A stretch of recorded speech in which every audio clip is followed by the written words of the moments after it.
Terry from the Peanut Gallery there, but we are at the top of the hour and ready to get started with our next presentation.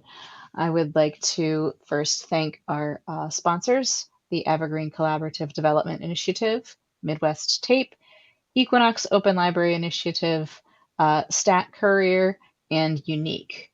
So our upcoming presentation is being delivered by my colleague Lena Hernandez, who is a product and education specialist at Equinox, and she'll be talking to you about guided Aspen opportunities in a world of pure imagination. Lena, do you prefer to be interrupted for questions or have them held to the end? You can feel free to interrupt me. All right, I will be keeping an eye on the chat and I will turn it over to you. All right, let me go ahead and share my screen.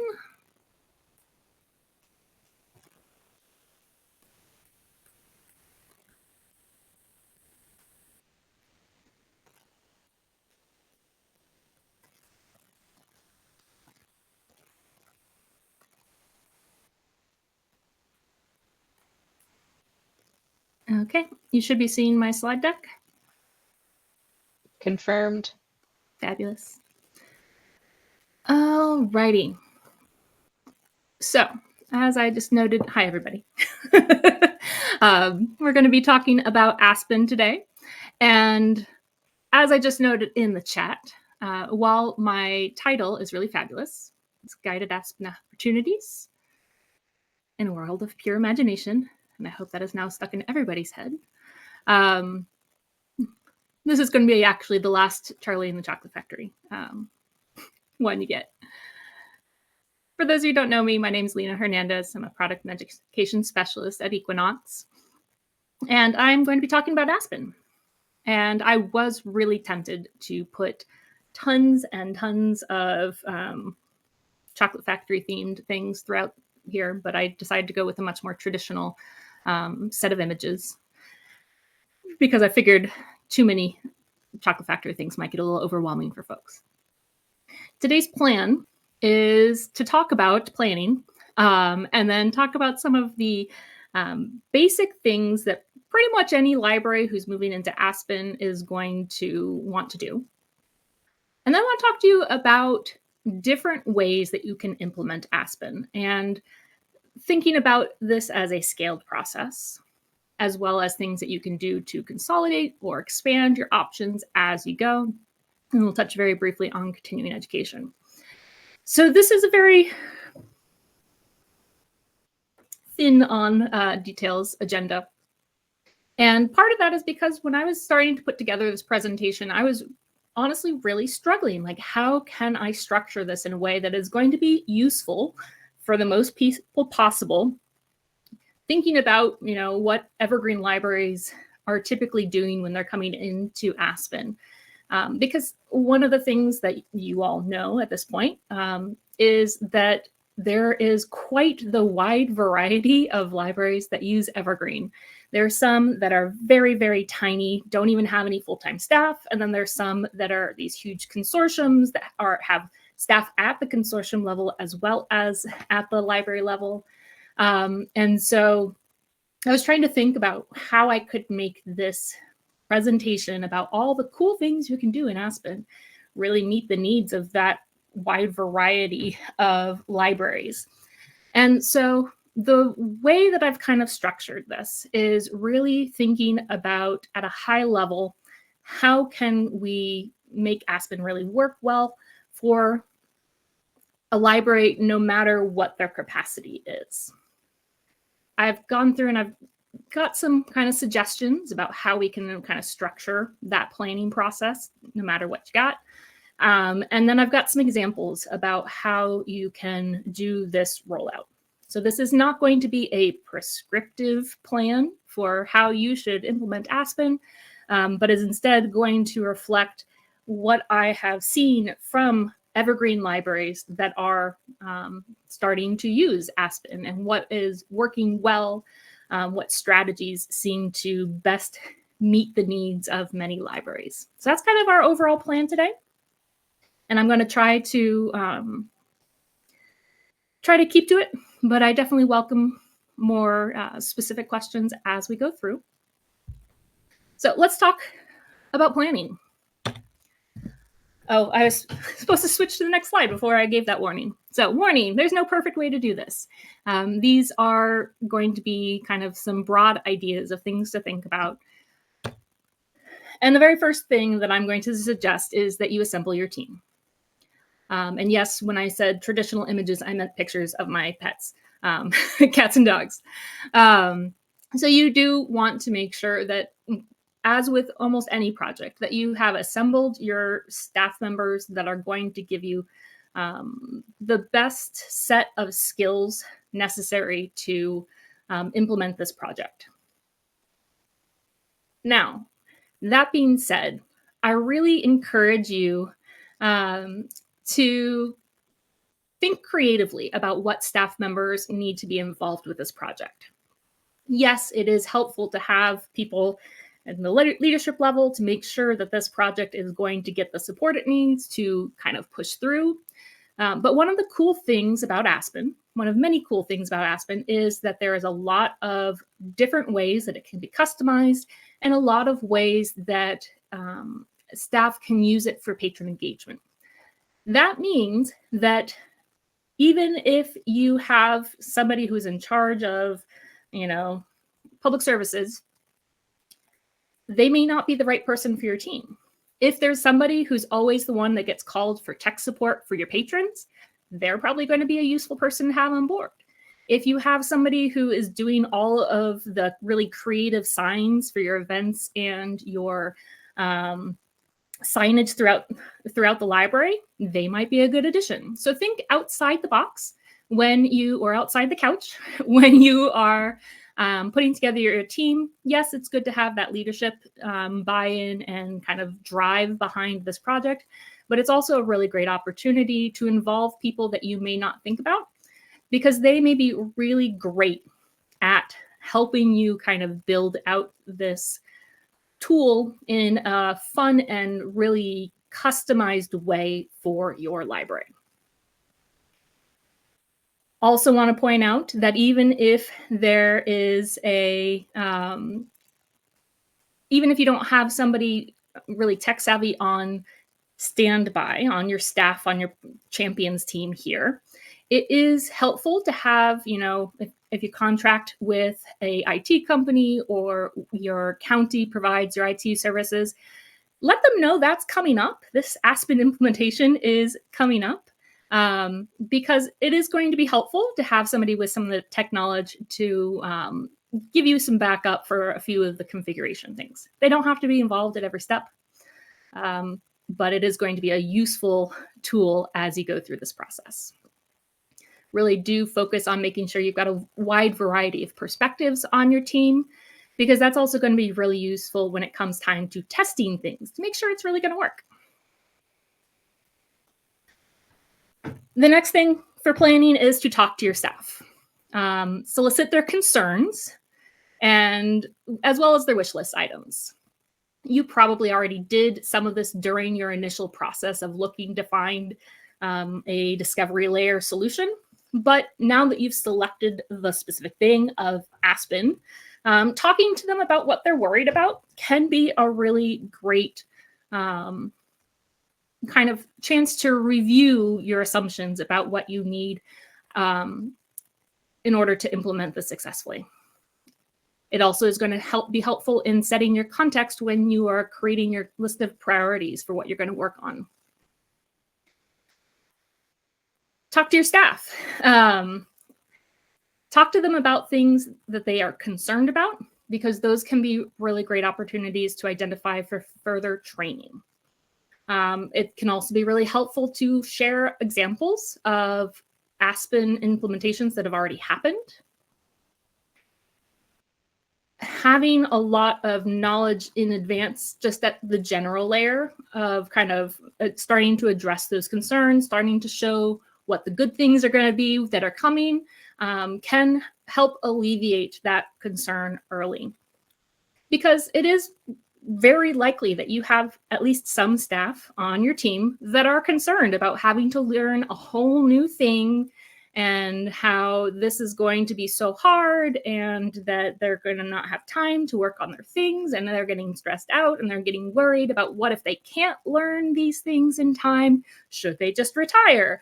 I haven't had that particular conversation about Aspen yet, but I have had it about Evergreen. And so talking about with your staff frequently, and really taking the time to kind of get your meeting of minds with your staff, not only at the beginning of this project, but throughout. Because even if it's just like a little 5-minute snippet of, we worked on mapping things from one system to the other, or we worked on colors, or we worked on whatever. Frequent communication about it makes it so that it's not a surprise, makes it so that there is time for them to adjust and start thinking about how this is going to interact with their normal workflows. And really, the more communication, even if it feels like too much communication, the more communication you have throughout the process, the easier this process is going to be for staff. Often when we have these big projects that are kind of feel like they're very nebulous because you don't have the thing to hold on to yet, you don't have the thing that you can play with yet, it can feel like it's too nebulous, too uncertain at this time to share with your staff. But from a staff perspective, frequent sharing, frequent check-ins, even if it's just the fun stuff, can be a way to get them excited and on board with this transition. And there is a theme here. Talk to your staff. And then I also want to encourage you to take all that staff feedback and take all the things that you thought about at the beginning, and really define your priorities. Because you may have gone into the process of looking for a discovery layer with one idea about what was going to happen, and then something changed.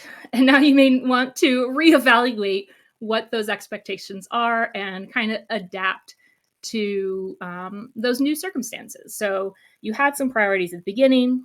How are those priorities looking now in the context of having selected Aspen? And so I want to give some examples here about what I mean with priorities. So there are so many options in Aspen. There are so many modules, so many settings. You are not going to be able to touch every single one before your go live period. Just impossible. It's also the fact that you don't need to touch every single one before your go live.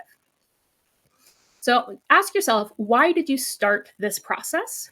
Because those can help you with the prioritization of what is going to be your main focus as you work on things.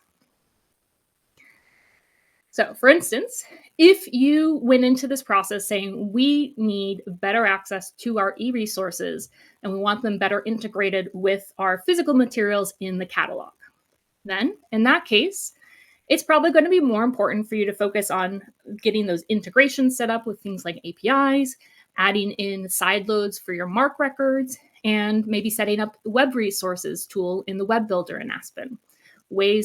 All of these are ways to improve access to those e-resources in a variety of formats.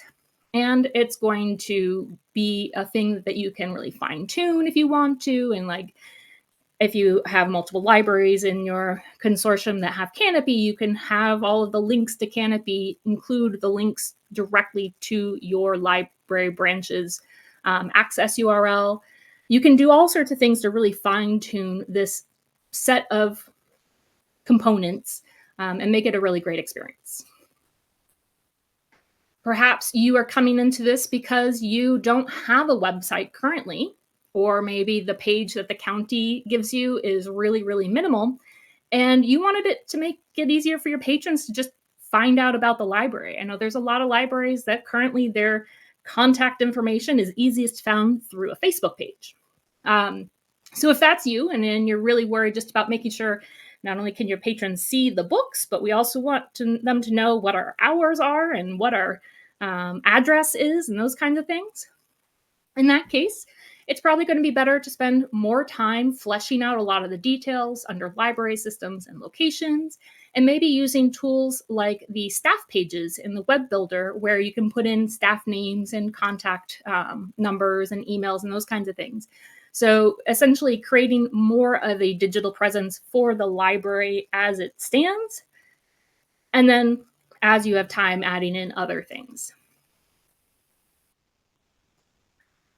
You may have an example where you just really want to emphasize the browsability of your collection or highlight upcoming events that you have going on. You essentially want to do more community engagement and serendipitous discovery for your patrons.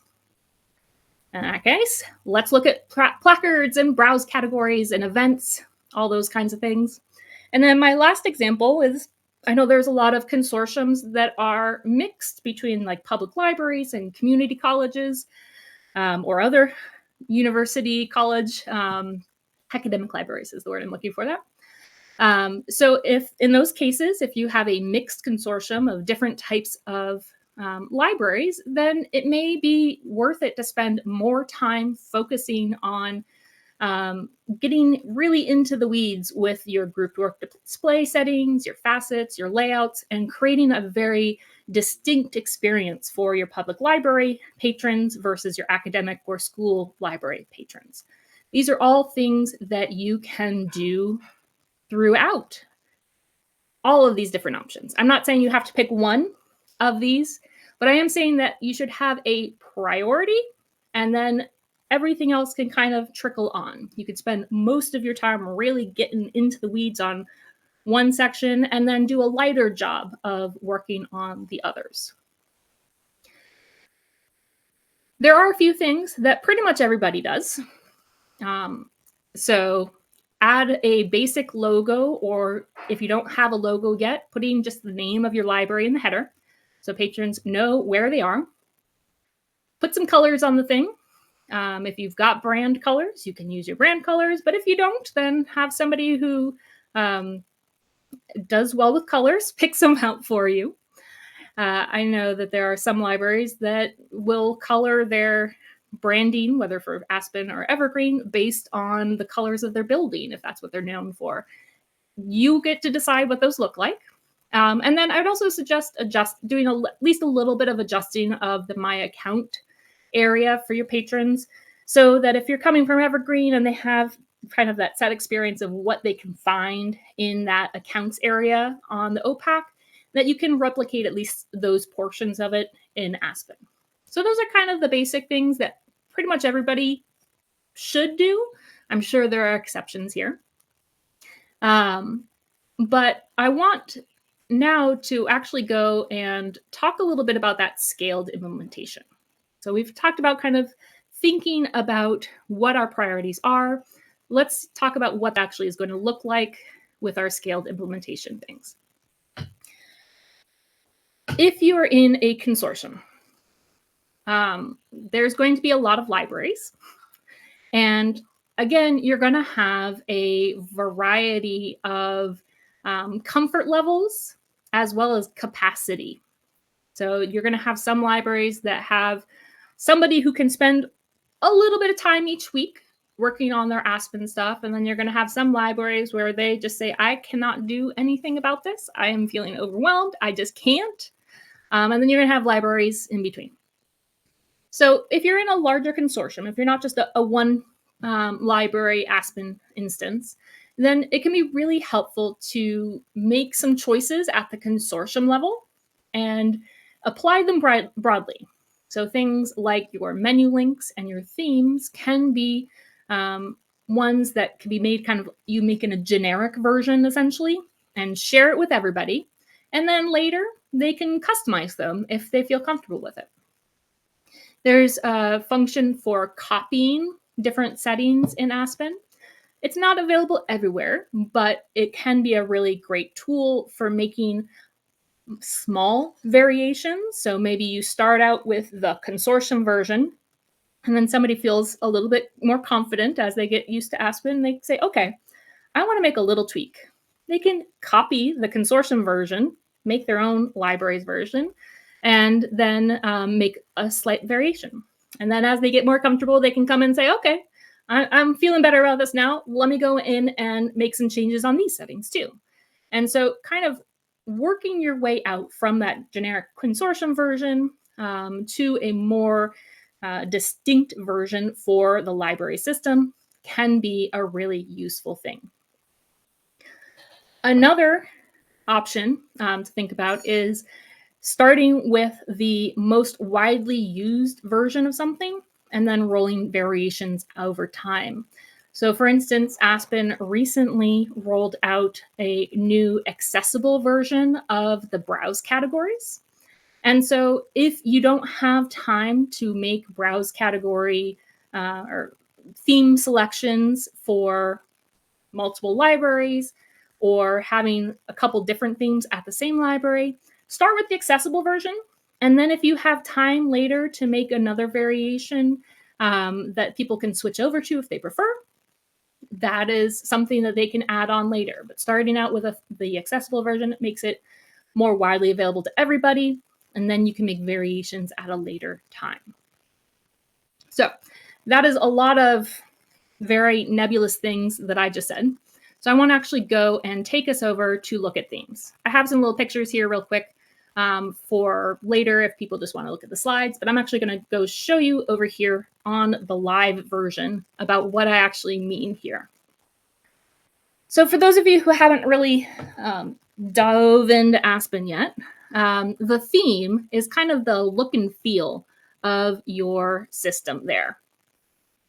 And so my theme is doing things like holding my logo, holding my banner here with millions of cats. It's also what is determining the colors that you see in my menu bar, in my search, in my browse categories. And it's also where I get to decide, do I use the accessible browse categories or do I switch over to a different format, which people like. Here's what the other version looks like. And so libraries now are looking at maybe having two different versions of their themes that patrons can switch back and forth between depending on their preferences. But starting with the accessible version means that all of your patrons can at least use the thing. And then later, as you have time, you can add in a theme that has the other browse category format, and patrons can choose. All right. So now that you have the context of what a theme does, let's talk a little bit about what I mean by kind of scaling or cascading options.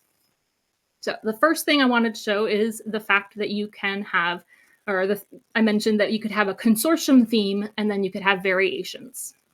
So let's actually go look at the admin side.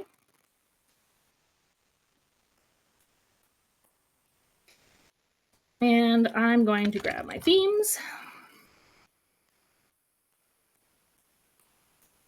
All right, so I have a bunch of different themes available in my Aspen instance. And this is all in a training system, by the way. We're not looking at any real data. I have a bunch of themes available here. And right now we are using my Storybook Tales theme with the cats.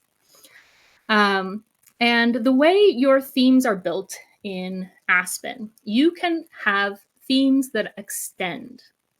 So if I had a really detailed version at the consortium level, and I, as a library system, wanted to make some little tweaks, but I didn't have time to go through and make changes to all the different things I can do with my themes, I could use this extension model.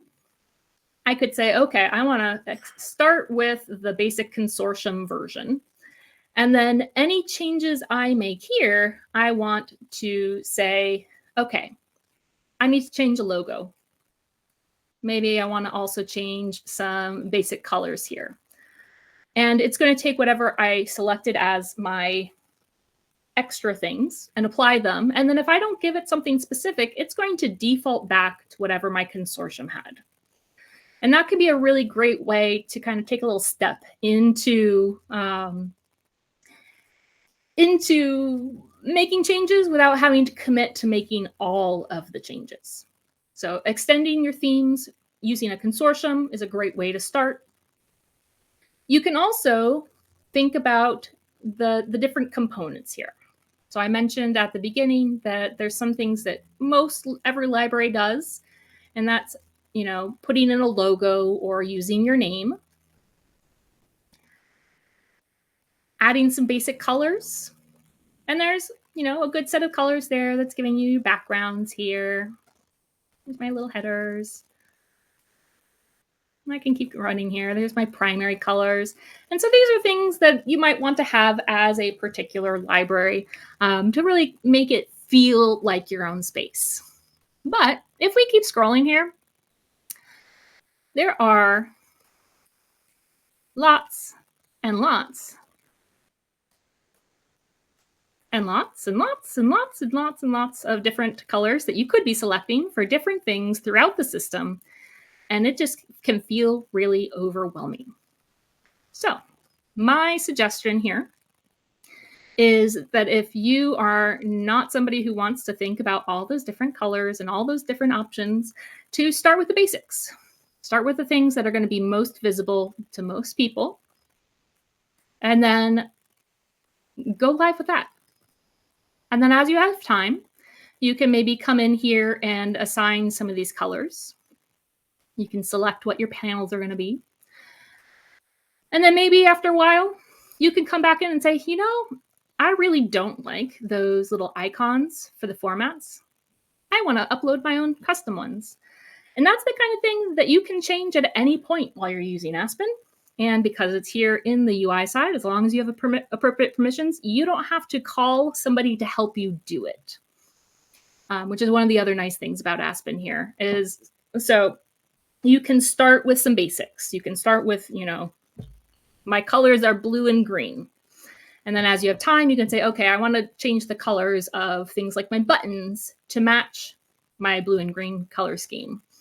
And then as you have a little bit more time and capacity, you can say, okay, now I want to go in and really make this my own. I'm going to add in custom icons. I'm going to do all those little futzy things and really, really customize Aspen for myself. I'm not saying you should do format categories at the top. I'm saying that is kind of things that you can think about after go live.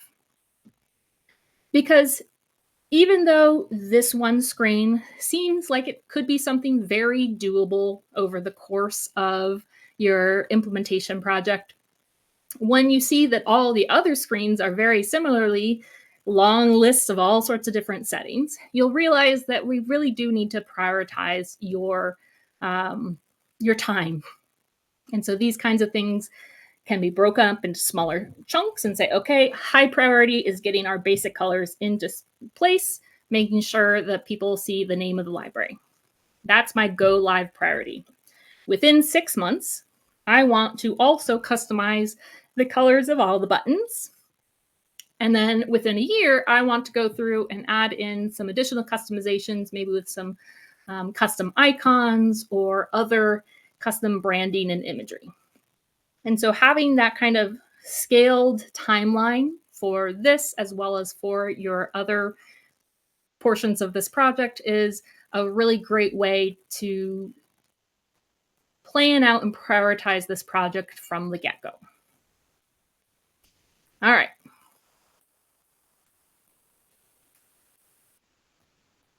Let's head back over here real quick.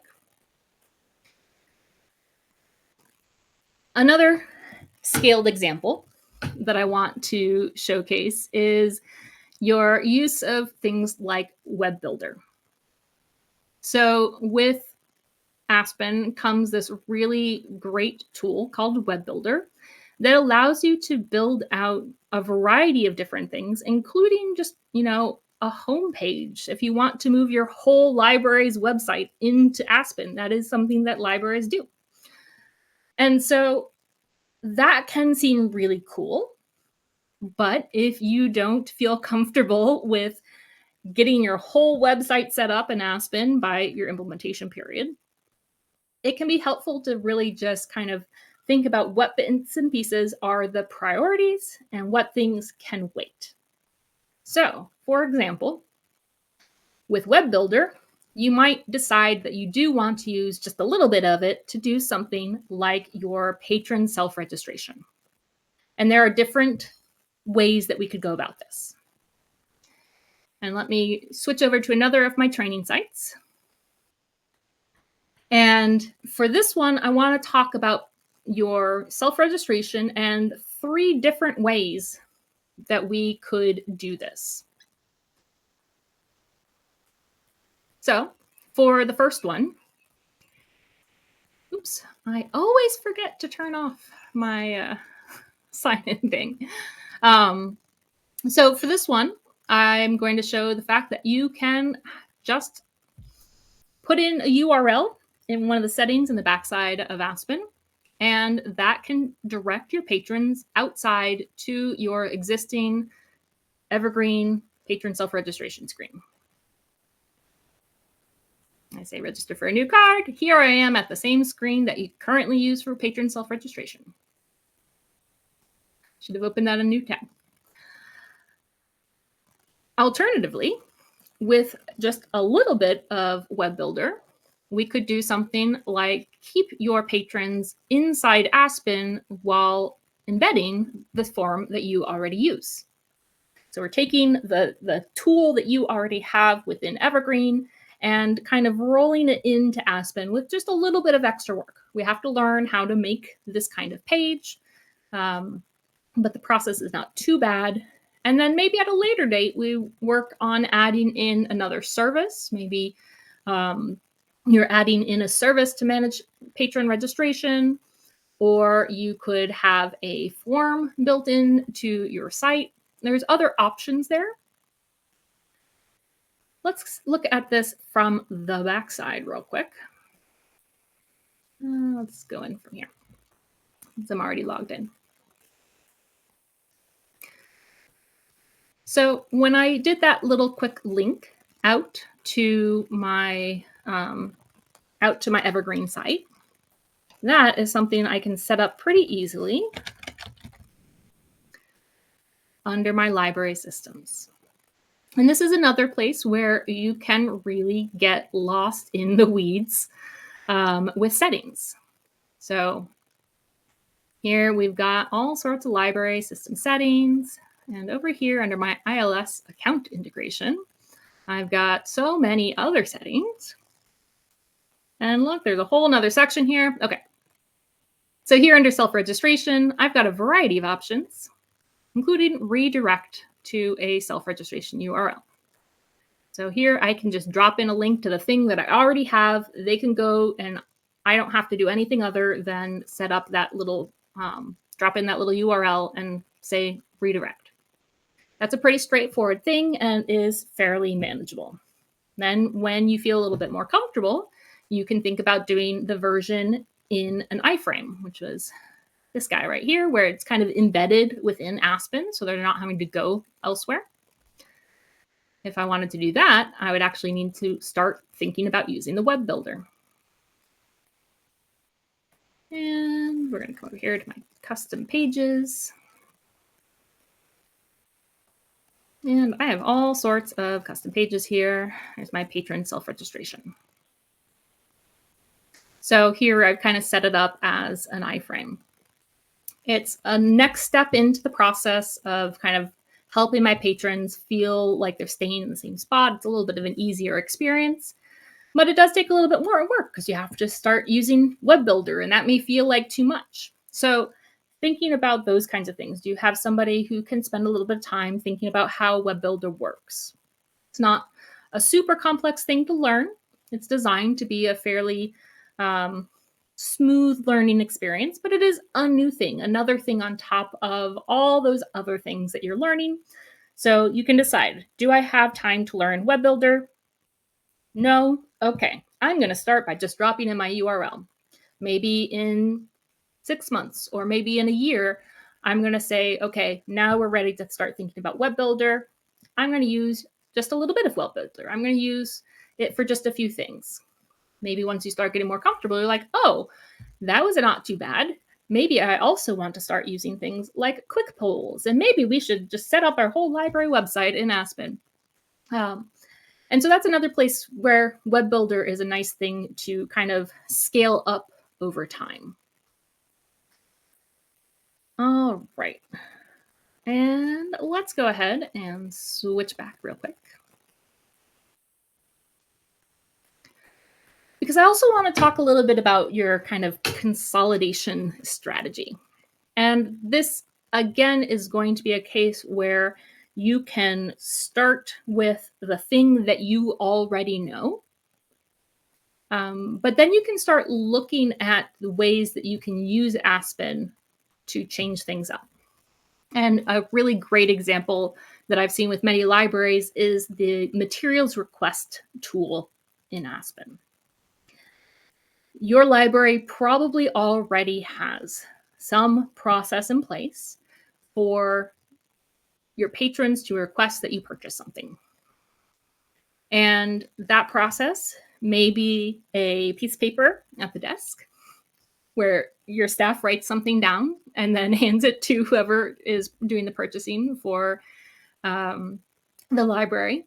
It may be a Google form. It may be something much more complex. Maybe you're using the purchase request system in Evergreen. Whatever you have currently is probably something your staff is already very comfortable with, even if they don't love it. And so it's possible that learning how to manage purchase requests in Aspen feels like too much work at this time. Materials requests, like many of the features in Aspen, is something that you can turn on and start using after you've been in Aspen for a while.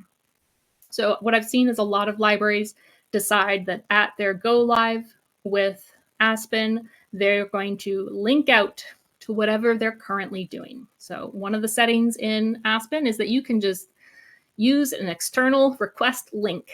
And just like we saw with the link that took us out to Evergreen to register a new patron, you can do that same thing with your materials requests. Straightforward. It's something that you already know. It's something that your patrons already know. You're not having to learn a whole new component. But when you're ready, the materials request system in Aspen is actually really great. You can do a lot of customization on it. I don't know if you all watched the presentation yesterday from the folks over at Grove, but they mentioned that one of the new features in materials request is that it can check the system now to see if an item is already in your collection, which is a fabulous new addition. And so materials requests can be a really useful thing to turn on. And I've seen a lot of libraries start to implement material requests. There is some work to be done to set it up for yourself. You have to decide what your form is going to look like, what information you're collecting from your patrons. You'll need to train your staff to make sure that they feel comfortable using the system, doing the little different workflows there. But it is something that is integrated into Aspen and can be a really great tool. So as you are implementing Aspen, look at all the options available to you. Make a note of things that overlap with services that you already provide or actions that you already take, and decide, is this a high priority thing for us now, or is this something that we can look at a later time? So I have only a little bit of mental capacity to learn. I can't learn a new materials request now. I'm going to deprioritize it. And then as you are comfortable with the system, you can look to turn those things on. It can feel like you're not taking full advantage of the system if you don't turn all the things on right away. Which is why, way back at the beginning of the presentation, I emphasized prioritize. Talk to your staff. What are the things that are the biggest pain points? What are the biggest needs? And take a look at those. Make sure you're meeting those first, and then tier out the things to follow. Because you will have time, you will have the ability to adjust. The other thing that I want to emphasize is the ability to expand. So it's not just looking at the places where you have overlapping needs with what your current setup is, But it also is possible that you're going to have the ability to get new fun things and add new fun things to your system. And so also consider that as part of your overall plan. Again, if you're expanding new tools, that might be something that you want to wait until after your go live period in order to start kind of breaking into your overall project plan. But this can be a really great opportunity to kind of look at new opportunities. So adding in events calendars. And here in my little screenshot, you'll just see the paid ones, but there's the integrated ones. There's also the ability to do things like your Google calendars just kind of built into the system. So the sky's the limit with cool things that you can do in your Aspen instance, but it's also a place where too many options can be just as problematic. You're 10 minutes, just so you know. Okay, I'm actually just wrapping up. So the last thing is to keep in mind that you're not going to have a final product with Aspen. Not only because you are going to have this really great built out plan of priorities for yourself, but also because Aspen and Evergreen are changing constantly. So even if you get everything picture perfect on go live day, there's going to be new development. There's going to be things to consider in the future. So your go live date for your project is not the final product that you're going to have. For instance, recently Evergreen's development put the item notes in the information that can be sent out, and Aspen added the ability to map that in so that you can now display item notes in your Aspen catalog. Those things were not in place when the first Evergreen libraries went live with Aspen. So keep an eye on the new stuff and take time to incorporate that information into your plan for how you're going to use Aspen. Also, pick the brain of other staff members, both internally and externally. There's people who are really good at picking up new skills, new tools, and they can be a wealth of resources for finding what new ways to use the system or creative things. And so don't discount checking in with somebody and say, hey, how did you do that? Because they can give you some really great tips. And I wanted to leave a little bit of time for questions and also comments about, yes, Iris is adorable. This was back when I was getting my MLIS degree, and so I had all of my library books in this bag, and she just jumped in. It was just too cute. So Iris, very cute. All right, so I ran up close to time, but I did leave time for questions if there are any. And if not, I will thank everybody for your attention. Yep, we've got just about 6.5 minutes for questions, so please feel free to either drop those in the chat, or if you want to click on join stage to share your audio and video and ask Lena questions, you can also do that. And looking at the chat there, I see Sarah noted that it can confirm not possible, not necessary to look at all the settings because there are so many. It is a ridiculous level of settings that are in the backside here. And I don't even have everything turned on in my this particular system at the moment. But look at all those things you could do. There's no way that you're going to do all of that. So having a plan, having a goal for what you want out of the system can be a good place to start before you even look at all of the options in the backside.